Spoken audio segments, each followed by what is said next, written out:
BNP নেতা আমির খসরু কয়েকদিন আগে ভারত ভ্রমণ করে এলেন খুব নিঃশব্দে। ওখানে গিয়ে উনি অমিত শাহের সাথে দেখা করেছেন। কেন? অমিত শাহের সাথে দেখা করে উনি কি বললেন অমিত শাহকে? উনি ঢাকাতে ফিরে এসেই একটি প্রেস কনফারেন্সে বললেন যে উনি বিশ্বাস করেন যে আওয়ামী লীগকে জবাব দিবে বাংলাদেশের মানুষ ব্যালট বক্সে, অর্থাৎ আওয়ামী লীগকে ব্যান উনি করার পক্ষপাতী নন। বিএনপির দলীয় নেতাদের ভেতরেও যারা আওয়ামী লীগকে নিষেধ করার কথা বলছিলেন, যেমন সালাউদ্দিন এবং জয়নুল আবেদিন ফারুক, ওনারা কিন্তু এখন আর এই কথা বলছেন না যে আওয়ামী লীগকে নিষিদ্ধ করে দিতে হবে। কথা সুর পাল্টে গেছে। মেন কারণ হচ্ছে বিএনপি অমিত শাহকে জানালেন যে আওয়ামী লীগকে আমরা রাজনীতি করতে দেব, তবে আমরা ক্ষমতায় আসব এবার।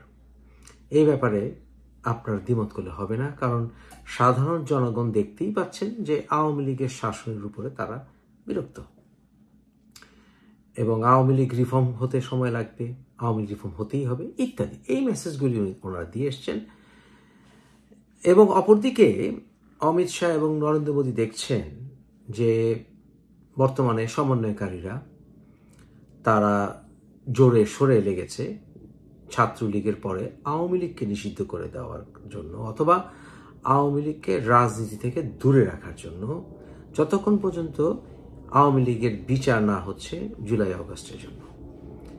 এটা কিন্তু ভারত চায় না, এটা বিএনপিও কিন্তু বলছে না যে বিচার চলাকালীন সময়ে আওয়ামী লীগকে রাজনীতি থেকে নিষিদ্ধ রাখতে হবে। তাহলে বিএনপি কিন্তু ভারতের কাছে এখন একটি শক্তিশালী অপশন। ডোনাল্ড ট্রাম্প উনি ক্ষমতায় আসছেন এবং উনি ক্ষমতায় এসেই ভারতের সঙ্গে বন্ধুত্ব সুদৃঢ় করবেন, এবং নরেন্দ্র মোদী সরকার চাইবে শেখ হাসিনার বিষয়টি একটি সমাধান হোক। শেখ হাসিনার বিরুদ্ধে ওয়ারেন্ট ইস্যু হওয়ার পরে ভারত কি করবে? শেখ হাসিনাকে হ্যান্ড ওভার করবে? প্রশ্নই আসে না। কিন্তু শেখ হাসিনাকে তাদের কাছে রেখে যতদিন দীর্ঘায়িত হবে বিষয়টি, তত ভারতের সঙ্গে বাংলাদেশের সম্পর্ক খারাপ হতে থাকবে যদি সমন্বয়কারী নির্ভর ইউনূস সরকার ক্ষমতা থাকে। তাহলে এ থেকে বেরোতে হবে। বিএনপি চাইছে যে সমন্বয়কারীরা যে সকল কারণে অনেকের কাছে জনপ্রিয় হচ্ছে বা অ্যাকসেপ্টেবল হচ্ছে, সেটা হচ্ছে অ্যান্টি আওয়ামী লীগ সেন্টিমেন্টকে পুঁজি করে রাখা। তাহলে সেটাকে কিভাবে সমন্বয়কারীদের থেকে নিজেদের কাছে নিয়ে আসা যায় যে আমরা আওয়ামী লীগ বিরোধী, এটা প্রমাণ করতে গিয়ে বিএনপির কিছু নেতা কর্মী সন্ত্রাসী কর্মকাণ্ড শুরু করেছে। সেটা অবশ্যই আওয়ামী লীগের শীর্ষ নেতৃবৃন্দের অবগত আছেন, কিন্তু তারা কি তাদেরকে নিয়ন্ত্রিত করতে চাচ্ছেন? অর্থাৎ যারা কিনা সন্ত্রাসী কর্মকাণ্ড করছে? এখন আর না, কারণ তারা একটি বার্গেনিং চিপ হিসেবে ব্যবহার করছেন যে আমরা শক্তিশালী, আমরা সমন্বয়কারী চেয়ে শক্তিশালী, আমরা পেটাতেও পারি সমন্বয়কারীদের চেয়ে বেশি। তাই মার ধরের দিক থেকে বিএনপি এক ধাপ এগিয়ে যাচ্ছে সমন্বয়কারীদের থেকে অনেক ক্ষেত্রে। যদি তারা মারামারিতে না যায় এবং সমন্বয়কারীদের সুরে কথা না বলে, তাহলে সমন্বয়কারীদেরকে অফ করা যাচ্ছে না, কারণ সমন্বয়কারীরা অ্যান্টি আওয়ামী লীগ সেন্টিমেন্টটাকে পুঁজি করে তারা ফালাফালি করছে। তাহলে সমন্বয়কারীদের থেকে যদি এই অ্যান্টি আওয়ামী লীগ সেন্টিমেন্টটা নিয়ে নেওয়া যায় যে আমরা আরো বড় অ্যান্টি আওয়ামী লীগ সেন্টিমেন্ট, কিন্তু আওয়ামী লীগ ব্যান করতে চাইব না, আওয়ামী লীগ ইলেকশন করতে দেব, রাজনীতি করতে দেব, নিষিদ্ধ করব না। এবং যদি সরকারের কেউকে, যেমন ধরেন আসিফ নজরুলকে যদি সমন্বয়কারীদের থেকে একটু সরিয়ে নেওয়া যায় এই কথা বলে, যে সুইজারল্যান্ডে আসিফ নজরুলের প্রতি অন্যায় করা হয়েছে, আহারে জো, এইটা করে আসিফ নজরুলের প্রতি সিম্পিতি দেখিয়ে সমন্বয়কারী এবং আসিফ নজরুলের ভিতরে একটা ফাটল ধরানোর প্রচেষ্টা, এবং একটু একটু করে এই সরকারকে রিফর্ম করা, অর্থাৎ ইউনিট সরকারকে একটু রিফর্ম করা।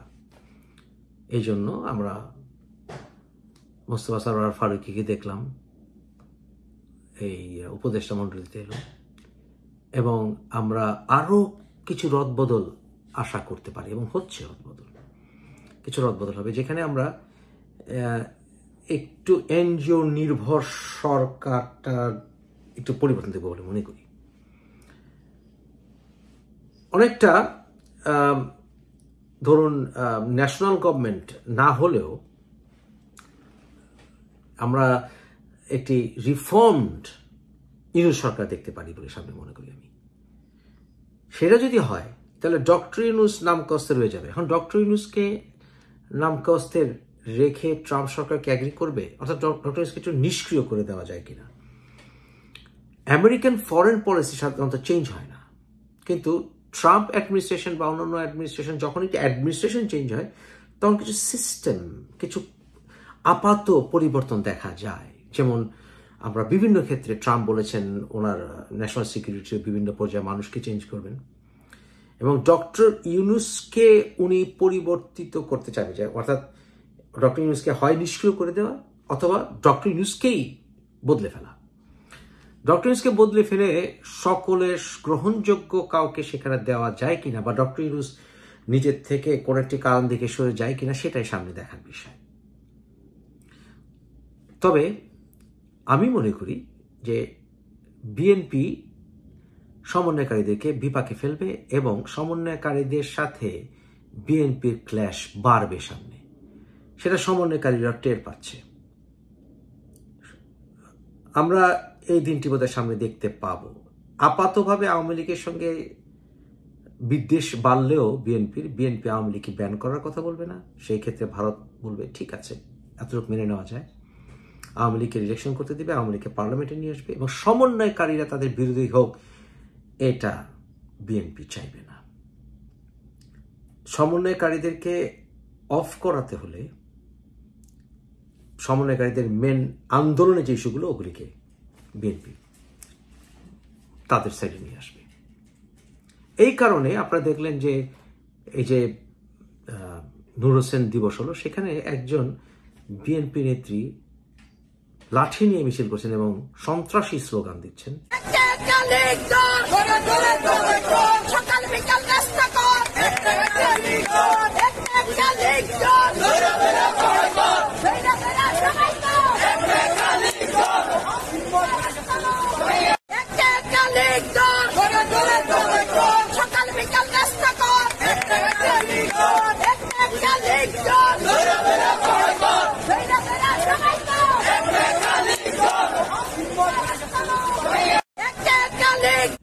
যে একটা আওয়ামী লীগ ধরো সকাল বিকাল জবাই করো, নাস্তা করো,